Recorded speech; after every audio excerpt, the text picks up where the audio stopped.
ஏகப்பட்ட சந்தோஷம், ஆர்வம் எப்படி இருக்க போதோன்ற எக்ஸைட்மென்ட்டோட விடிய காலையில 5 மணிக்கெல்லாம் பர்லியா ட்ரெக் ஸ்டார்ட் ஆயிடுச்சு. ட்ரெக்கிங்க்கு தேவையான கேப், கூலர், ஸ்நாக்ஸ், சன்ஸ்கிரீன்னு எல்லாத்தையும் எடுத்துக்கிட்டு ஒரு வழியா ட்ரெக்கிங்க ஸ்டார்ட் பண்ணிட்டோம். கொஞ்சம் தூரம் போக போக தான் தெரிஞ்சது, கேப், கூலர்ஸ் எல்லாம் எடுத்து வைக்க போற அடுத்த ஸ்டெப்ல ஃபோக்கஸ் பண்ண விடாம எவ்ளோ பெரிய டிஸ்ட்ராக்ஷனா இருக்குன்னு. உடனே கழட்டி தூக்கி எல்லாத்தையும் பைக்குள்ள போட்டுட்டு, பக்கத்துல இருக்கவங்களோட கைய கோர்த்துட்டு, அடி மேல அடி எடுத்து வைக்க ஆரம்பிச்சோம். மென்டலி ஃபிட் ஆகலான்னு ட்ரெக்கிங் போனா, அங்க போனதுக்கு அப்புறம் தான் தெரிஞ்சது பிசிக்கலி எவ்வளோ அன்ஃபிட்டா இருக்கும்னு. கொஞ்சம் தூரம் போக போக தான் தெரிஞ்சது, என் பாடி வெயிட்டையே என்னால தூக்கிட்டு நடக்க முடியல. இதுல நான் கொண்டு வந்திருக்க பேக் வேற. இதுல பக்கத்துல இருக்கவங்கள நான் எங்க கூட்டிட்டு போறதுன்னு சொல்லிட்டு தனித்தனியா நடக்க ஆரம்பிச்சோம். கொஞ்சம் தூரம் அப்படியே போனதுக்கு அப்புறம் உள்ளுக்குள்ள இருந்து ஒரு குரல், டேய் நமக்கு இதெல்லாம் தேவையா, நம்மளால முடியல, இதை விட்டுறலாம் அப்படின்னு ஒரு வாய்ஸ்.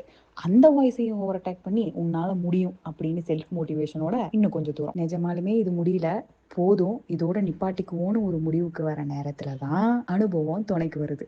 அங்க இருக்க கைட்ஸோட துணையோட மீதி இருக்க மலையையும் கடந்துட்டோம். அப்பாடா, ஒரு வழியா வந்து சேர்ந்தாச்சுப்பான்னு ட்ரெக்கிங்கை சக்சஸ்ஃபுல்லா முடிச்சாச்சு. அந்த மொமெண்ட்ல தான் எனக்கு ஒரு ரியலைசேஷன் வந்தது. நம்ம லைஃபும் இப்படிதான். ஆரம்பிக்கும் போது ஒரு சில மனிதர்கள் நம்ம கூட இருப்பாங்க, ஆனா கடைசி வரைக்கும் அவங்களே கூட இருக்க மாட்டாங்க. நல்லா நோட் பண்ணி பார்த்தா, நமக்கு யாரு வேணும்னு நினைக்கிறோமோ அவங்க தான் நம்ம கூட இல்லையோ ஒழிய, நம்ம கூட எப்பவுமே மனிதர்கள் இருந்துட்டு தான் இருக்காங்க. அவங்க மூலியமா நமக்கு வர வேண்டிய லவ், கேர், சப்போர்ட் எல்லாமே வந்துட்டு தான் இருக்கு.